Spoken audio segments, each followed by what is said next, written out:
Deux Rois, chapitre 15. La 27e année de Jéroboam, roi d'Israël, Azaria, fils d'Amatsia, roi de Juda, régna.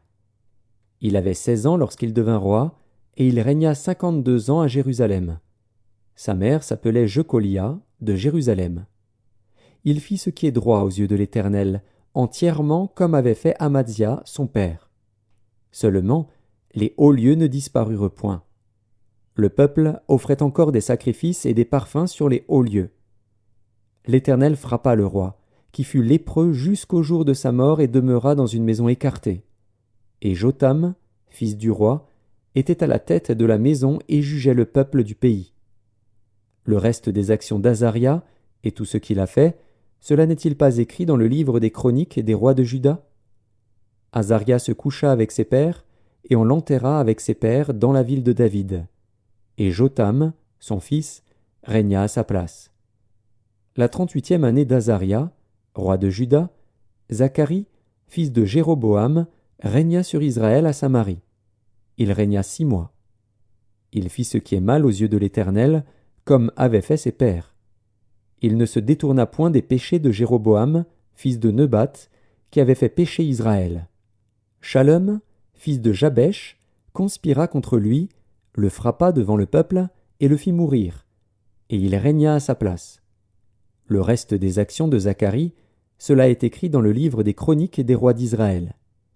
Ainsi s'accomplit ce que l'Éternel avait déclaré à Jéhu en disant « Tes fils jusqu'à la 4e génération seront assis sur le trône d'Israël. » Shallum, fils de Jabesh, régna la 39e année d'Ozias, roi de Juda.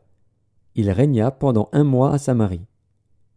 Ménahem, fils de Gadi, monta de Tirtsa et vint à Samarie, frappa dans Samarie Shallum, fils de Jabesh, et le fit mourir. Et il régna à sa place. Le reste des actions de Shallum et la conspiration qu'il forma, cela est écrit dans le livre des chroniques des rois d'Israël. Alors Ménahem frappa Tifzar et tous ceux qui y étaient, avec son territoire depuis Tirtsa. Il la frappa parce qu'elle n'avait pas ouvert ses portes, et il fendit le ventre de toutes les femmes enceintes. La 39e année d'Azaria, roi de Juda, Ménahem, fils de Gadi, régna sur Israël. Il régna 10 ans à Samarie. Il fit ce qui est mal aux yeux de l'Éternel. Il ne se détourna point, tant qu'il vécut, des péchés de Jéroboam, fils de Nebat, qui avait fait pécher Israël. Pul, roi d'Assyrie, vint dans le pays. Et Ménahem donna à Pul 1000 talents d'argent pour qu'il aidât à affermir la royauté entre ses mains. Ménahem leva cet argent sur tous ceux d'Israël qui avaient de la richesse, afin de le donner au roi d'Assyrie. Il les taxa chacun à 50 cycles d'argent. Le roi d'Assyrie s'en retourna et ne s'arrêta pas alors dans le pays. Le reste des actions de Ménahem et tout ce qu'il a fait, cela n'est-il pas écrit dans le livre des chroniques des rois d'Israël? Ménahem se coucha avec ses pères, et Pékachia, son fils, régna à sa place. La 50e année d'Azaria, roi de Juda, Pékachia, fils de Ménahem, régna sur Israël à Samarie. Il régna 2 ans. Il fit ce qui est mal aux yeux de l'Éternel. Il ne se détourna point des péchés de Jéroboam, fils de Nebat, qui avait fait pécher Israël. Pékar, fils de Remalia, son officier, conspira contre lui. Il le frappa à Samarie, dans le palais de la maison du roi, de même qu'Argob et Arié. Il avait avec lui 50 hommes d'entre les fils des Galaadites. Il fit ainsi mourir Pékachia, et il régna à sa place. Le reste des actions de Pékachia et tout ce qu'il a fait, cela est écrit dans le livre des chroniques des rois d'Israël. La 52e année d'Azaria, roi de Juda, Pékar, fils de Remalia, régna sur Israël à Samarie. Il régna 20 ans. Il fit ce qui est mal aux yeux de l'Éternel. Il ne se détourna point des péchés de Jéroboam, fils de Nebat, qui avait fait pécher Israël.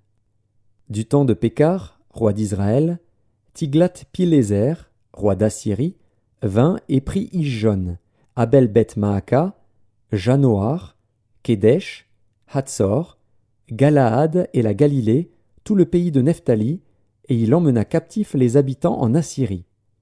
Osée, fils d'Éla, forma une conspiration contre Pékar, fils de Remalia, le frappa et le fit mourir.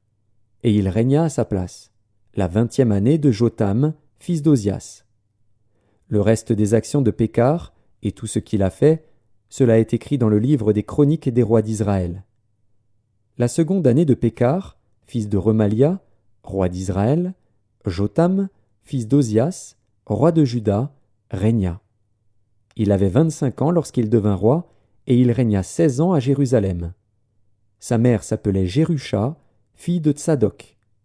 Il fit ce qui est droit aux yeux de l'Éternel. Il agit entièrement comme avait agi Ozias, son père. Seulement, les hauts lieux ne disparurent point.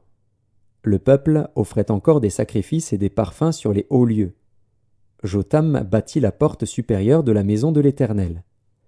Le reste des actions de Jotham, et tout ce qu'il a fait, cela n'est-il pas écrit dans le livre des Chroniques des rois de Juda? Dans ce temps-là, l'Éternel commença à envoyer contre Juda Retsin, roi de Syrie, et Pékar, fils de Remalia. Jotham se coucha avec ses pères, et il fut enterré avec ses pères dans la ville de David, son père. Et Akaz, son fils, régna à sa place.